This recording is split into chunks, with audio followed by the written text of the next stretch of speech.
Top quality और consistent performance के लिए सिर्फ सिल्वर पंप। टॉप क्वालिटी और कंसिस्टेंट परफॉर्मेंस के लिए सिर्फ सिल्वर पंप, नाम याद रखना। मराठी माणसासाठी आणि महाराष्ट्राच्या हितासाठी दोन बंधू म्हणजे राज ठाकरे आणि उद्धव ठाकरे हे एकत्र यावं अशा बॅनर जे आहेत ते ठाण्यामध्ये झळकत असताना दुसरीकडे आता मनसेच्या नेत्यांमध्ये काय भूमिका आहे आपण देखील विचारपूस करणार आहोत। सर, काय सांगाल? एकंदरीत पाहायला गेलं तर काल राज ठाकरे यांनी एक हाती टाळी दिली आहे तर दुसरीकडून उद्धव ठाकरे यांनी सहमती दर्शवली आणि त्यात अटी शर्ती देखील लावण्यात आल्या। काय वाटतं येणाऱ्या काळात मनसे आणि शिवसेना ठाकरे गट एकत्र येणार का? नाही, हा विषय खरं म्हणजे 2014 किंवा 2017 मध्ये देखील आला होता, परंतु माझं असं म्हणणं की आम्ही त्याही वेळेला टाळी देण्याचा प्रयत्न केला आणि निश्चितपणे महाराष्ट्राच्या हितासाठी हे दोन बंधू एकत्र यावेत वगैरे असा अनेक वेळेला वाटण्याचा देखील प्रयत्न झाला, परंतु यांनी ते होऊ दिलं नाही। मला माहिती नाही आता काल अचानकपणे म्हणजे माननीय राज ठाकरे साहेबांनी मराठी आणि महाराष्ट्राची अस्मिता आणि मराठी याविषयी जर इतर सगळ्या पक्षांनी एकत्र येणं महाराष्ट्राच्या अशी ती हाक दिली आहे। याचा अर्थ युती वगैरे असा तो अर्थ माननीय राज ठाकरेचा नसावा, परंतु युती जर करायची असेल तर टर्म्स अँड कंडिशन्सवर अशा युत्या होत नसतात। मला असं वाटतं की आम्ही आमची मैत्री जी मुख्यमंत्र्यांबरोबर उपमुख्यमंत्र्यांबरोबर जे आहेत ह्या तुम्ही रिलेशन ठेवू नये वगैरे, मग हे शरद पवारला सोडणार आहेत का? हे काँग्रेसच्या आणि शरद पवारांच्या मांडीवर जे जाऊन बसले त्यांना हे सोडणार आहेत का? ह्या टर्म्स अँड कंडिशन्सवर अशा युत्या होत नसतात। कसं आहे, आता लोकांना एका संभ्रमात आणायचा प्रयत्न आहे, वेगळं राजकारण आहे की बघा आम्ही देखील आमची इच्छा आहे की आम्ही एकत्र यावं पण मनसेवाल्यांचीच इच्छा नाही आहे, असं करून मनसेचं नाव खराब कसं होईल या 6 महिन्यामध्ये असा हा प्रयत्न दिसतोय। आम्ही हे 2014-2017ला अनेक वेळेला हा करण्याचा आम्ही प्रयत्न केला आहे आणि मला वाटतं जनतेला माहिती देखील आहे, परंतु आता जे राजकारण चाललंय ते यांच्यावर खरंच कसा विश्वास ठेवायचा हा आमचा मोठा प्रश्न आहे। 2017ला बाळानगर जसं तुम्ही म्हणाला गेला होतात, मात्र मातोश्रीला गेल्याच्या नंतर ते खाली उतरले नाही उद्धव ठाकरे, त्यामुळे कुठंतरी आता पुन्हा प्रस्ताव द्यायला भाग पडावं लागतं, पुन्हा एकत्र यावं लागतं। यासाठी काही मनसे लोकांची तळमळ देखील आहे, मात्र कुठेही होताना दिसत नाही। काय वाटतं निवडणुकीच्या येणाऱ्या काळात खास मराठी माणूस आणि महाराष्ट्रासाठी येणार का? बघा कसं आहे, आता तुम्हाला महाराष्ट्र नवनिर्माण सेना आमचं कोणी पक्षामध्ये आमदार नसेल नगरसेवक जरी नसलं तरी मतांचं मोहोळ आणि कार्यकर्त्यांचं मोहोळ आमच्याकडे खूप चांगलं आहे। आणि मग आता ह्या सगळ्या करता शिवसेनेची उभाटा गटाची आत्ताची जी परिस्थिती पाहता त्यांना निश्चितपणे टाळी ते फक्त एका व्यक्तीकडे मारू शकतात, ते म्हणजे माननीय राज ठाकरे साहेब। त्यांना पहिला स्कोप कदाचित त्यांना दिसत असेल वगैरे आणि म्हणून त्यांचं सगळं तिकडनं ते सगळे प्रयत्न झाले। आत्ता एकूण पक्षाची त्यांच्या परिस्थिती पाहता निश्चितपणे त्यांना असं वाटत असेल, परंतु मला वाटत नाही की ते फक्त त्यांनी एक टाळी देण्याचा किंवा हे करण्याचा प्रयत्न केला आहे। त्यांना आम्हाला पुन्हा एकदा मनसे बदनामच करायची आहे आणि म्हणून हा त्यांचा काय असं एवढं माझं म्हणणं निश्चित आहे। संजय राऊतांचं म्हणणं आहे की समविचारी पक्ष दोघं भाऊ एकत्र येत असतील तर बाकीच्यांना कुठेतरी अडचण होते, त्यामुळे असं देखील बोललं जातं। बाकीच्यांना अडचण होते म्हणून त्यांनी इलॅबोरेट करावं।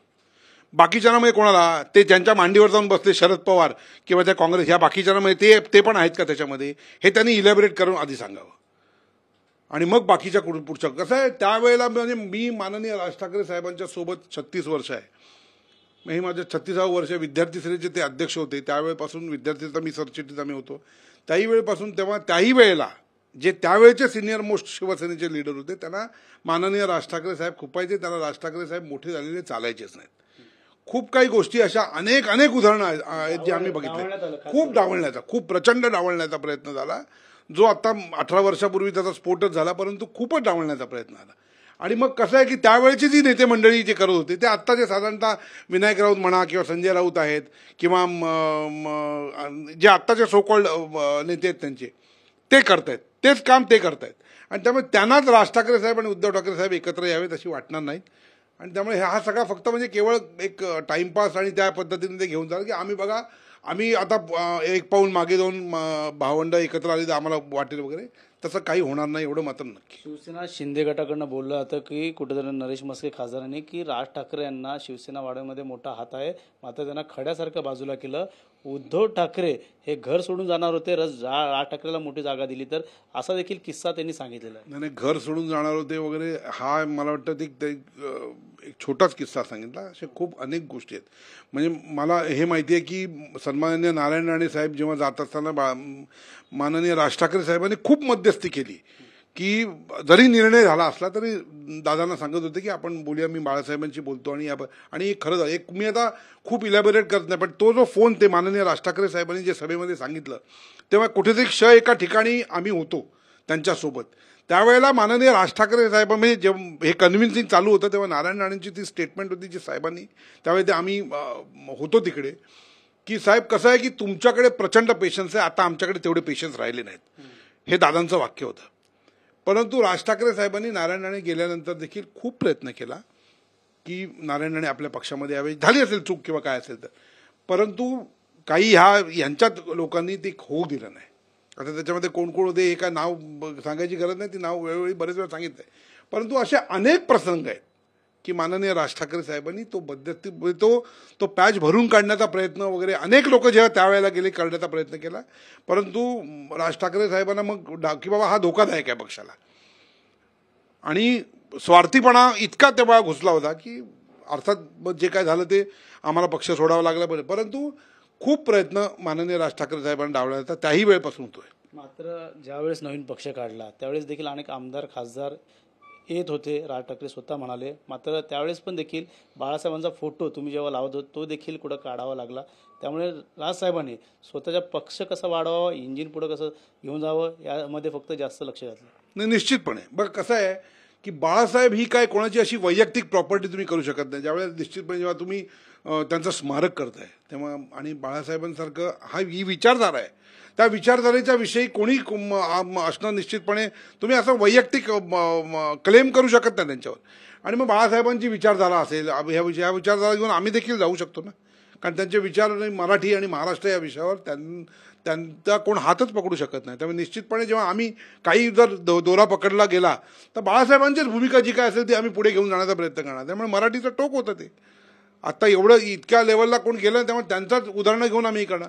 पण काही लोकांना नको असेल की आमच्या वडिलांचं, पण माझं असं म्हणणं आहे की बाळासाहेब ही एक विचारधारा आहे आणि बाळासाहेब ही कोणाची वैयक्तिक प्रॉपर्टी आता होऊ शकत नाही. मात्र गेल्या काही दिवसापासून नेते लोकांचा दौरा राज ठाकरेंच्या शिवचरित्र वाढताना दिसत आहे. कुठेतरी त्यांना फटका देखील बसू शकतो. त्यामुळे कुठेतरी दोघांमध्ये एकत्र न येण्यासाठी देखील काही ठिकाणी बोललं जातं की, आणि काही ठिकाणी एकत्र आलं तर चांगली गोष्ट देखील बोललं जातं. काय एकंदरीत परिणाम होऊ शकतो भाजपवरती आणि याच्यावरती? बघा, ह्याला अनेक पैलू जे तुम्ही म्हणता ते खरं आहे की अनेक राजकीय ज्या सो कॉल्ड प्रस्थापित राजकारणाला ह्या युत्या होऊन चालणार नाही. म्हणजे माननीय राज ठाकरे साहेबांनी कोणाबरोबर जाऊ नये किंवा अशा पद्धतीच्या युत्या व्हाव्यात, हे अनेक जे सो कॉल्ड जे प्रस्तावित पक्ष त्यांना चालणार नाहीत. हे पहिल्यापासून म्हणजे आत्ताचही आहे. मुळात हे कोणी एकत्र येऊ नये किंवा हे भांडावेत किंवा ह्या अशा गोष्टीवर निश्चितपणे ते राजकारणाचा भाग आहे आणि ते सक्सेस देखील होतात. कारण ह्यांच्या पक्षात देखील असे नेते मंडळी आहेत ना की एकत्र येऊ नये हे करण्याकरता, आणि म्हणून तो त्या सगळ्यांचा डाव त्या इतर पक्षाचा तो नेहमी सक्सेस होत असतो. परंतु आता राज ठाकरे साहेब पण माननीय राज ठाकरे साहेब पण पक्षाच्या अध्यक्षाच्या पलीकडे एक विचारधारा झाली आहे. त्यामुळे ही मंडळी जी कोण आता सत्तेची सो कॉल्ड जे ती माननीय राज ठाकरे साहेबांकडे येतात ती नुसतीच काय अशी चर्चा करायला हे नाही. माननीय राज ठाकरे साहेब काय नुसती हवेच्या इकडच्या तिकडच्या चर्चा नाहीत, तर महाराष्ट्रामध्ये अनेक चांगले रिसोर्सेस आहेत, त्याचा तुम्ही फायदा घ्या आणि इतर फॉरेन कंट्रीमध्ये ज्या पद्धतीने महाराष्ट्रामध्ये आपण डेव्हलप करू शकतो हा विजन माननीय राज ठाकरे साहेबांकडे निश्चित आहे आणि ते कित्येक वेळेला मुख्यमंत्री आणि उपमुख्यमंत्र्यांना हे सांगत असतात. त्याच्याकरता मला वाटतं, आणि ते ओपन आहेत, बाळासाहेबांकडे देखील अनेक लोक यायचे, तसे माननीय राज ठाकरे साहेब त्या राजकारणाला इतके डीप राजकारणात विचार खेळणारे हे नाहीत. मैत्री जोपासणारा नेता आहे आणि असा नेता महाराष्ट्रात देशात खरंच नाही आहे. आणि म्हणून ते एक गाईडलाईन्स घेण्याकरता येत असतील तर त्याला तुम्ही युतीचं किंवा इतर गोष्टी त्याच्या पलीकडे, राजकारणाच्या पलीकडे माननीय राज ठाकरे साहेबांचा एक विचारधारा वेगळ्या पद्धतीचं केलेलं असतं. शेवटचा प्रश्न आहे, येणाऱ्या काळात महानगरपालिका निवडणुका आहेत, त्यामुळे काहींमध्ये संभ्रम आहेत, त्यामुळे येणाऱ्या काळात इंजिन आणि मशाल एकत्र दिसतील का? नाही, मी खरं सांगू का, युती हा विषय आहे ना, हा माननीय राज ठाकरे साहेबच ठरवतील की खरंच यायचं का नाही यायचं वगैरे. मग शेवटी फायनल अथॉरिटी हे त्यांनीच ठरवलं पाहिजे. घर एकत्र येणं वगैरे हा किती जरी कोणाचा हे असेल किंवा कोणी काही करत असतील तरी ते राज ठाकरे साहेबच ठरवतील की ही युती करायची का नाही करायची. आणि मला असं वाटत नाही की कसं आहे, आम्ही दोनदा हे सगळे प्रयत्न केलेले आहेत. आता ना आमचा ना खऱ्या अर्थानं विश्वास बसत नाही, म्हणजे विश्वास नाही राहिला त्या पक्षावर. तुम्ही ज्यांच्याबरोबर म्हणता की बा मशाल एकत्र येऊ किंवा काय, आता दोनदा इतक्या परिस्थितीवर आम्हाला म्हणजे अगदी ह्याच्यावर ठेवलेलं आहे त्यांनी की आता त्यांच्यावर विश्वास किती ठेवायचा हा एक मोठा प्रश्न. आमदार देखील निघून गेले एकनाथ शिंदेकडनं, एकनाथ शिंदेकडे गेले सर्व, म्हणजे निघून गेले. तो आता तो त्यांचं आत्मपरीक्षण करण्याचा त्यांचा विषय आहे. तरी पण ते त्यांना गद्दार बिद्दार म्हणला, अख्खा जवळजवळ अर्धाधिक पक्ष संपला त्यांचा, आणि तरी देखील त्यांचे डोळे उघडत नाही. त्यामुळे तो त्यांच्या पक्षामधला त्यांचं आत्मपरीक्षण करण्याचा विषय. तो का केला तर आम्ही बोलणं चुकीचं होईल असं आम्हाला वाटतं. पण निश्चितपणे आत्मपरीक्षण त्यांनी करणं गरजेचं आहे. इतका मोठा प्रमाणामध्ये कधी पक्ष फुटत नसतो. नक्कीच हे होते मनोज चव्हाण, मनसे नेते. त्यांनी सांगितले येणाऱ्या काळात जे काय ठरवतील ते मनसे अध्यक्ष राज ठाकरे ठरवतील, मात्र पुन्हा आम्हाला त्यांच्यावरती विश्वास नाही असं देखील त्यांनी सांगितलं. कॅमेरा अथर्वसह गणेश तोरा, TV9 मराठी, भांडूप.